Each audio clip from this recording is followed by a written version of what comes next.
여러분 한번 상상해보세요. 차가운 새벽에 길에서 14살짜리 아이가 엉엉 울고 있어요. 그때 한 군인이 다가와서 내가 안전한 방 잡아줄게 라고 말합니다. 자, 이게 과연 따뜻한 친절일까요? 아니면 끔찍한 범죄의 시작이었을까요? 좀 더 구체적으로 말해볼게요. 한 군인이 이 낯선 10대 소녀를 데리고 모텔로 들어갑니다. 여러분, 이 상황 어떻게 보이세요? 정말 순수한 호의일까요? 아니면 이건 명백한 범죄일까요? 법원은 결국 범죄라고 판단했습니다. 그런데 말이죠, 이 사건이 진짜 복잡해지는 지점이 바로 여기예요. 놀랍게도 첫 번째 재판, 그러니까 1심에서는 이 행동이 범죄가 아니다 라고 판결했거든요. 네, 아니라고요? 아니 대체 어떻게 된 일일까요? 오늘 이 사건을 3가지 질문을 따라가면서 한번 제대로 파헤쳐 보겠습니다. 첫째, 아니 범죄가 맞는데 왜 처음엔 아이를 데리고 있었다는 혐의는 무죄가 나왔을까? 둘째, 그럼 그 판결은 왜, 어떻게 뒤집혔을까? 그리고 마지막으로 이 판결이 왜 중요한가? 이게 길에서 어려운 아이를 마주친 우리 모두에게 어떤 새로운 의무를 알려주는지. 오늘 저희가 살펴볼 자료는 대법원 2025도 19813 판례입니다. 이 이야기가 정말로 중요하다고 생각하신다면요, 오늘 끝까지 함께 해주세요. 그리고 좋아요와 구독 눌러주시면 저희가 이런 컨텐츠 만드는데 정말 큰 힘이 됩니다. 자, 그럼 시간을 거슬러 올라가 보죠. 때는 2025년 3월 9일, 장소는 강원도 원주. 아직 동이 트지 않은 차가운 새벽입니다. 모든 비극이 시작된 바로 그날 밤이죠.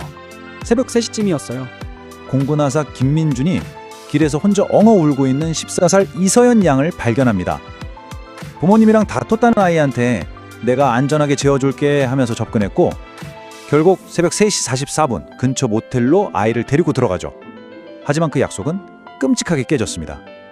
약 3시간 뒤에 그는 서연 양을 성폭행했어요. 그리고 아침 7시 56분 모텔을 나서는 그 순간까지도 그는 단 한 번도 경찰에 신고하지 않았습니다.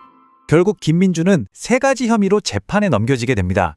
첫 번째는 간음을 목적으로 아이를 꿰어낸 우리가 간음 유인이라고 부르는 죄고요. 두 번째는 16세 미만 아동과의 성관계, 이건 미성년자의 의제 강간 혐의입니다. 그리고 바로 이 3번째가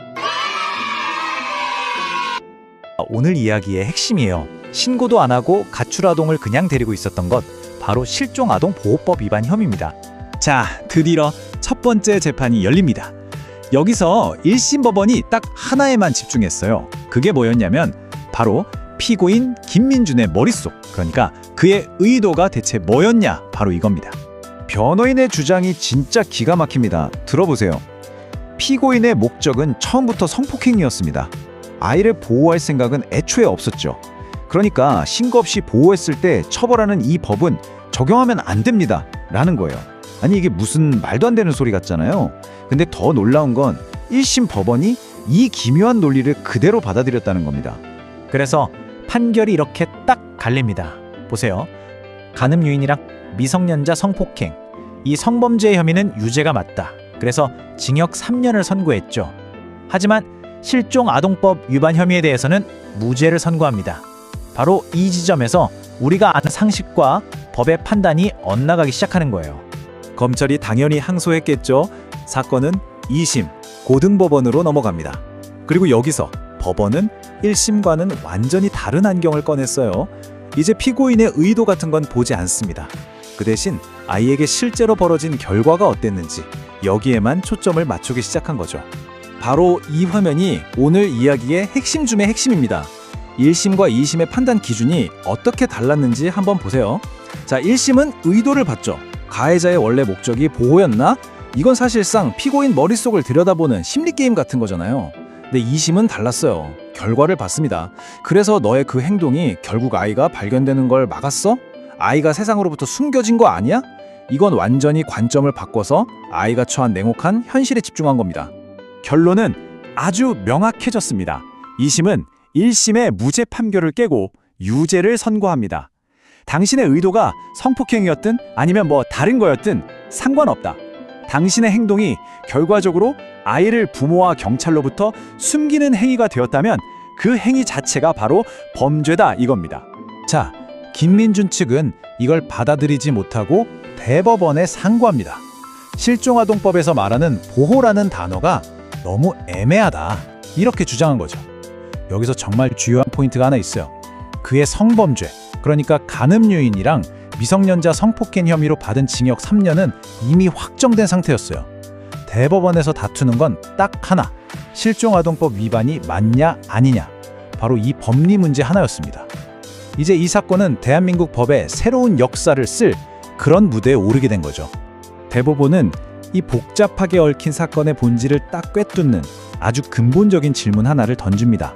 과연 그 행동이 진심으로 아이의 생명과 신체, 안전을 위한 실질적인 돌봄이었다고 볼 수 있는가? 바로 이 질문 안에 법이 생각하는 보호의 진짜 의미가 담겨 있었던 겁니다.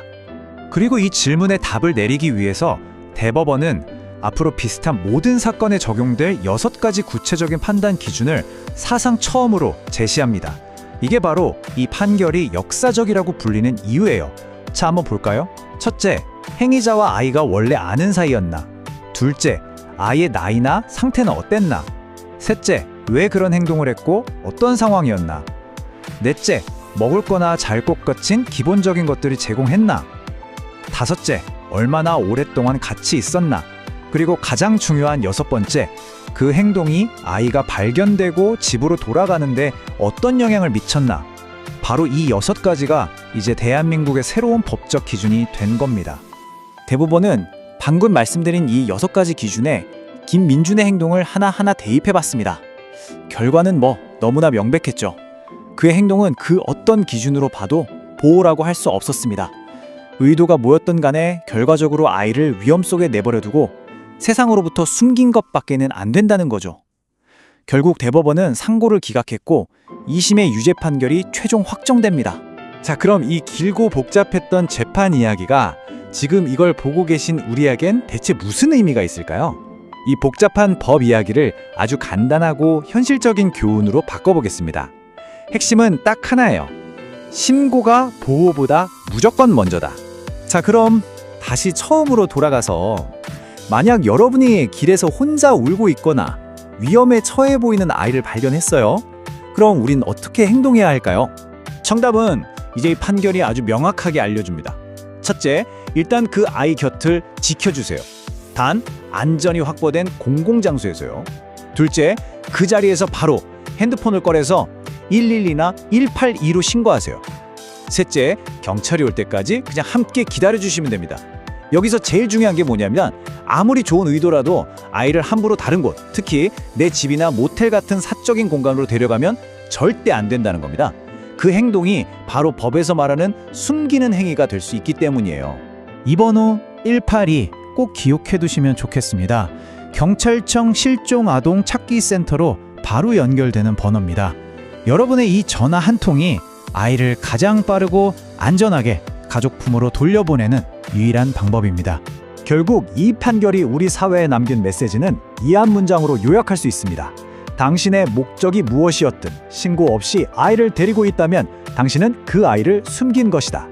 나의 선한 의도가 범죄라는 꼬리표를 달지 않게 하는 유일한 방법은 오직 즉각적인 신고뿐이라는 걸 꼭 기억해야 합니다.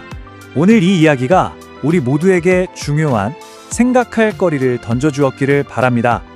만약 이번 저희 분석이 유익하셨다면 좋아요와 구독으로 저희 팀을 응원해주세요. 더 깊이 있는 이야기로 다시 찾아뵙겠습니다. 시청해주셔서 진심으로 감사합니다.